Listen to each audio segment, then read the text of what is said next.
Jadi perseteruan antara Zionis dengan Yahudi masih berlangsung sampai hari ini.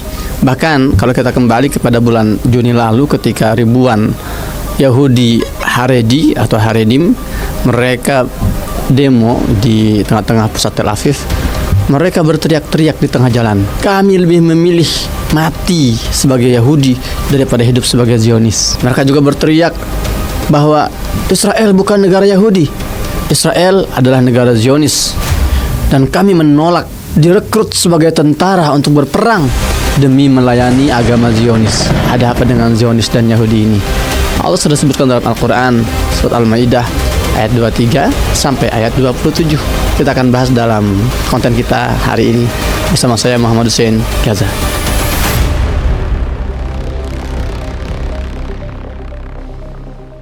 Assalamualaikum warahmatullahi wabarakatuh. Alhamdulillah wassalatu wassalamu ala Rasulillah. Rabbi syrah li sadri wa yassir li amri wahlul 'uqdatam min lisani yafqahu qawli. Rabbana zidna ilma. Teman-teman, apa kabar semuanya? Kembali lagi bersama saya Muhammad Hussein di channel Muhammad Hussein Gaza. Teman-teman, semakin seru perseteruan antara Yahudi dengan Zionis sama mereka. Saling menyerang, saling memukul, saling mencaci. Mungkin ini adalah hasil dari salawatan kita selama ini. Kalau kita sering bersalawat, Allahumma salli ala Sayyidina Muhammad wa ashghilil zalimin bil zalimin.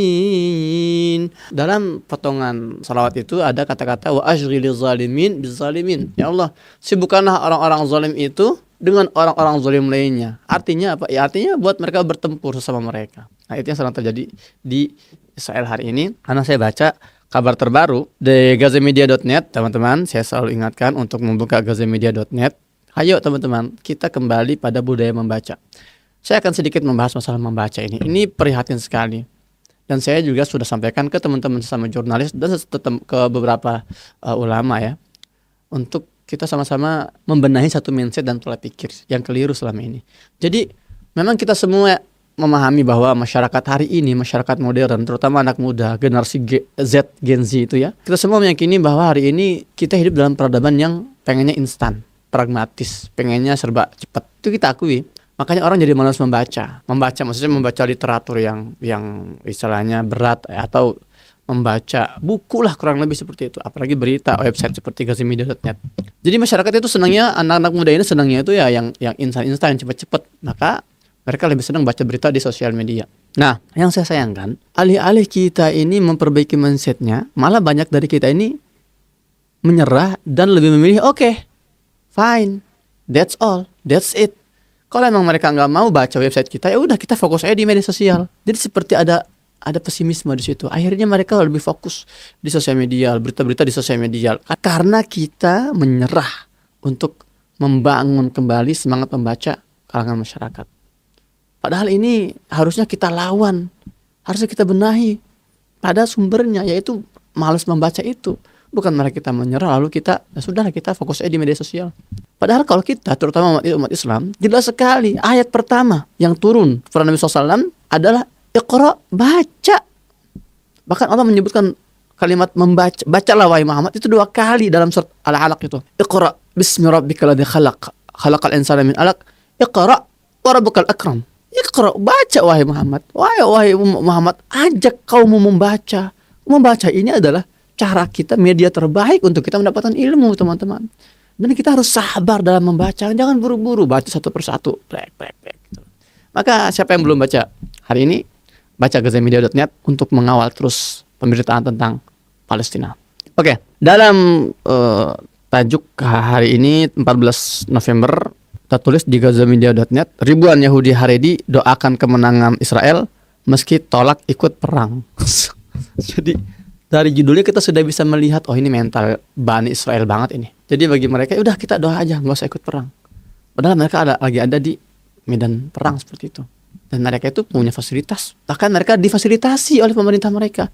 Ayo silakan ini, wahai Yahudi-Yahudi ultra ortodoks, kita mau kalian itu, kami rekrut, kami mau merekrut kalian. Kami punya persenjataan yang lengkap. Kami punya pelatihan yang luar biasa ini yang sudah siap. Hanya kami perlu SDM. Jadi ayo berkumpul kita perang. Tapi mereka menolak, teman-teman. Mereka lebih memilih apa? Biar kami mendoakan saja. kami bantu doa, kalian yang perang.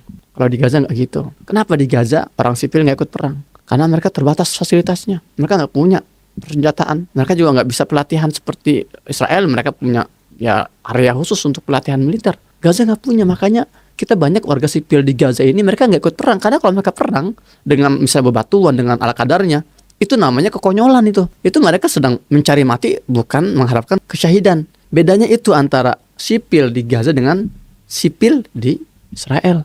Sipil di Israel mereka itu punya fasilitas lengkap semuanya, mereka karena pengecut jadi mereka nggak mau untuk ikut berperang.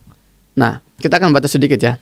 Ribuan pemeluk Yahudi Haredi berkumpul di makam Rachel di Bethlehem pada hari Senin malam 11 November hingga 12 November untuk memperingati kematian matriark Rachel dan menggelar seruan doa untuk mendukung upaya perang Israel.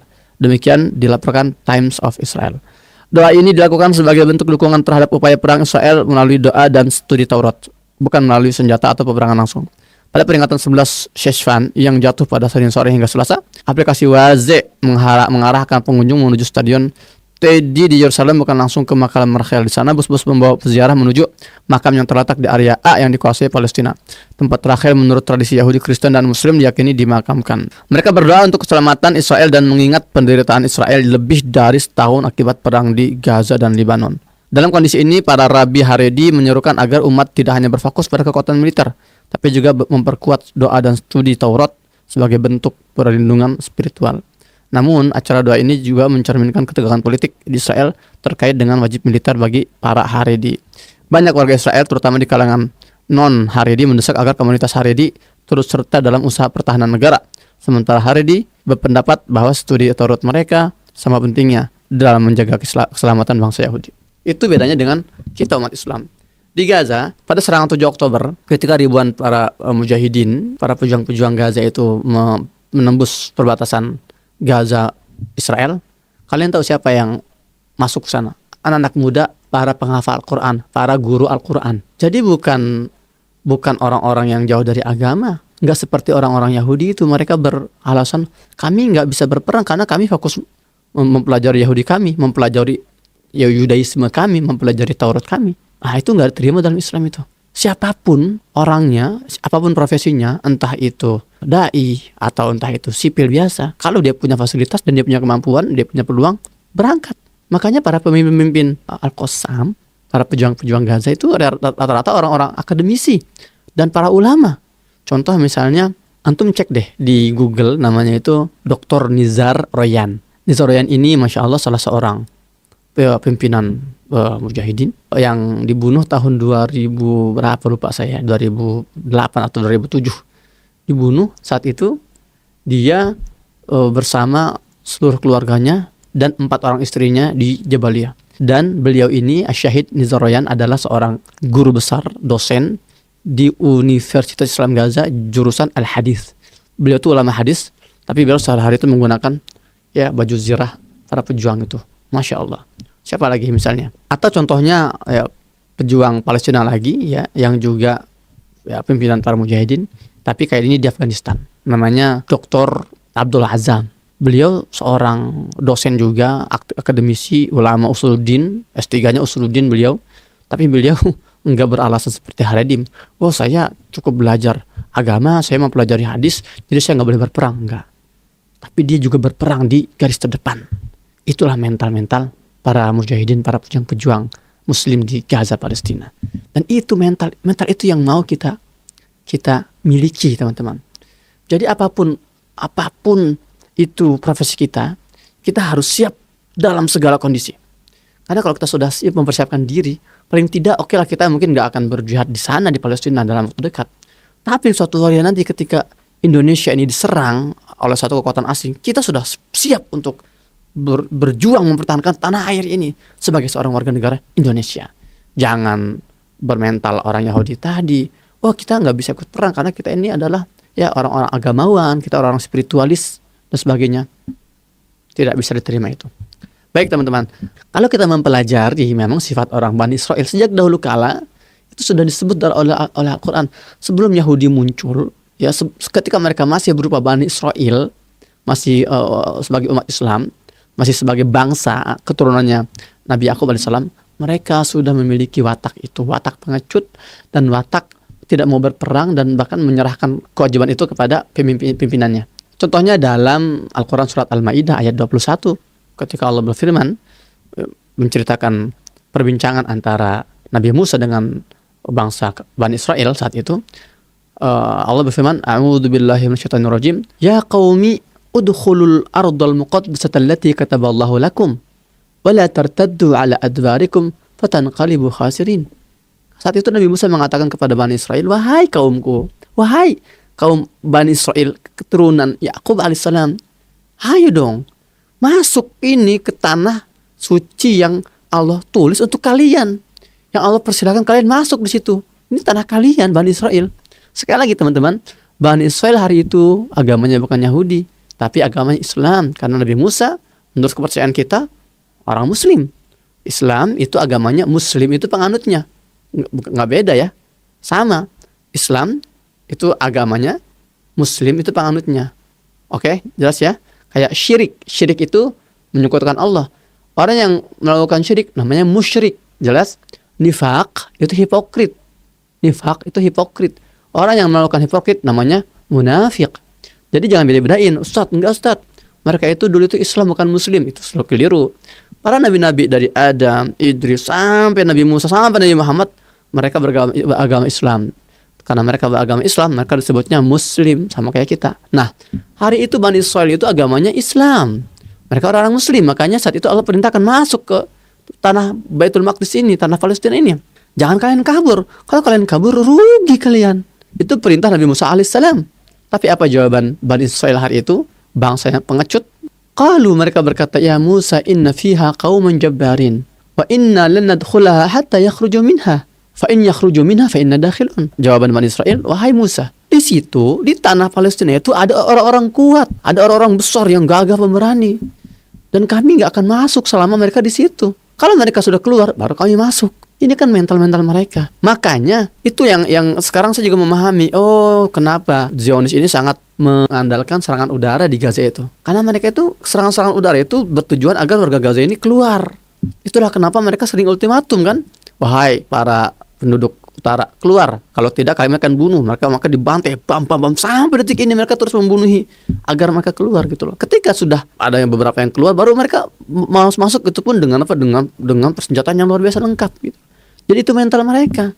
Makanya sekarang itu Yahudi itu nggak bisa benar-benar all out ya masuk satu wilayah. Seperti di Rafah misalnya, kalau di Rafah itu sudah kosongkan tuh wilayah Rafah itu. Jadi mereka masuk leluasa membuat camp-camp di situ. Tapi untuk di wilayah utara, selama masih ada penduduk di situ, mereka nggak bisa all out masuk. Karena bagi mereka, kami baru bisa masuk all out kalau warga sana sudah keluar. Itu mental Bani Israel. Bahkan dalam surat yang sama di ayat 24-nya, mereka nantang dengan kurang ajar. Mereka bilang apa? Qalu ya Musa inna lanadkhulaha abadan ma damu fiha. Wahai Musa, kami nggak akan pernah masuk ke dalam tanah itu sama sekali selama para penghuninya masih ada dalam situ. Selama orang Palestina asli masih ada dalam situ, kami nggak akan masuk sama sekali. Fadhhab anta wa rabbuka faqatilah fa inna huna qa'idun. Lalu mereka melanjutkan, maka berangkatlah kamu dan Tuhan kamu wahai Musa. Kamu dan Tuhan kamu, idhab anta wa rabbuka faqatilah, bertempurlah kamu berdua. Hai, kami di sini nongkrong aja lah. Kami di sini ya nontonin aja lah. Itulah sikap orang-orang Bani Israel yang asli, Yahudi yang asli gitu loh. Kalau sekarang ada mungkin sebagian citizen Zionis yang berani, ya berarti itu bukan orang Bani Israel tuh, mungkin itu orang-orang yang mengklaim dirinya orang-orang Yahudi itu. Dan itu banyak teman-teman, banyak mayoritas orang-orang warga Israel, pemukim ilegal Israel hari ini, mayoritas mereka itu bukan orang Yahudi, bukan Bani Israel yang otentik. Mayoritas mereka adalah orang-orang Eropa, orang-orang sekuler yang mereka itu mendompleng nama Yahudi agar mereka dapat kehidupan di situ, fasilitas di situ, rumah di situ. Karena itulah yang dijanjikan atau iming-iming dari pemerintah Zionis Israel. Makanya itulah beda antara Zionis dan Yahudi ya.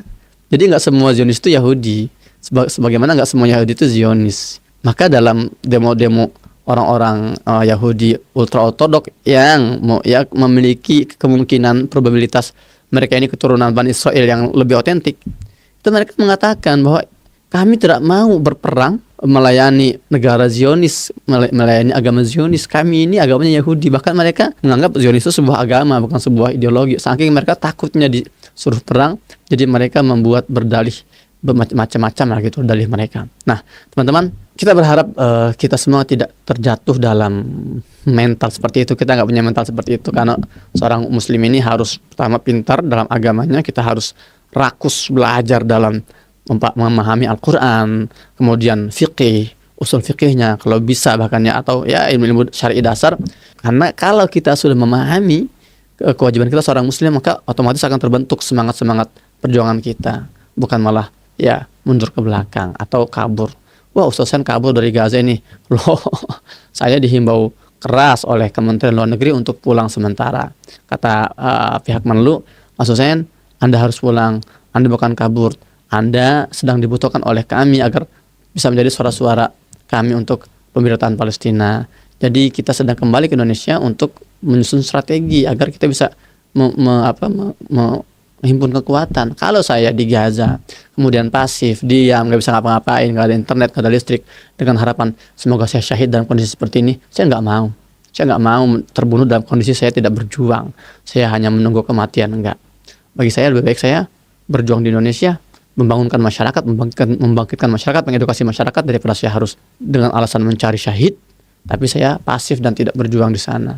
Kecuali kalau di sana saya juga memang diamanati angkat senjata gitu kan, nah itu siap gitu. Tapi saya di sana angkat senjata nggak boleh. Sementara fasilitas untuk jurnalistik juga terbatas, jadi saya tidak efektif, tidak efisien. Keberadaan saya malah menjadi beban buat para pejuang di sana. Lebih baik saya berjuang di sini seperti hari ini dengan mengedukasi kita semua. Terkait dengan edukasi, saya ingin mengajak teman-teman untuk ayo kita sudah launching ya MCDC Project, McDC Project, dan pre-ordernya sampai tanggal 20 November. Ini sudah tanggal 14 November, jadi teman-teman ada waktu 6 hari lagi. Jangan lewatkan karena ini edu fashion. Sekali lagi ini edu fashion. Maksudnya apa? Edukasi melalui fashion. MCDC ya 4 kaos yang kita rilis itu memiliki filosofi yang pekat akan edukasi di situ. Di antaranya misalnya yang segitiga ya warna merah itu menunjukkan Triangle of Liberation. Itu adalah tahapan segitiga pembebasan Baitul Maqdis. Ada knowledge, pengetahuan, persiapan pengetahuan intelektual, kemudian juga ada persiapan politik dan ada persiapan militer. Itu sambil kita mengenakan baju itu, sambil kita mengedukasi orang-orang sekitar kita. Bagus sekali teman-teman. Ya maka silakan dikunjungi mcdcproject.com. Silakan borong sebanyak-banyaknya. Kalau tidak untuk kita gunakan ya untuk dihadiahkan ke orang-orang tercinta, dengan harapan suara kita untuk Palestina tidak akan redup, tidak akan habis, dan mereka tidak bisa men-take down apa yang kita kenakan. Demikian konten kali ini, semoga bermanfaat. Sampai jumpa di konten selanjutnya bersama saya Muhammad Hussein Gaza. Assalamualaikum warahmatullahi wabarakatuh.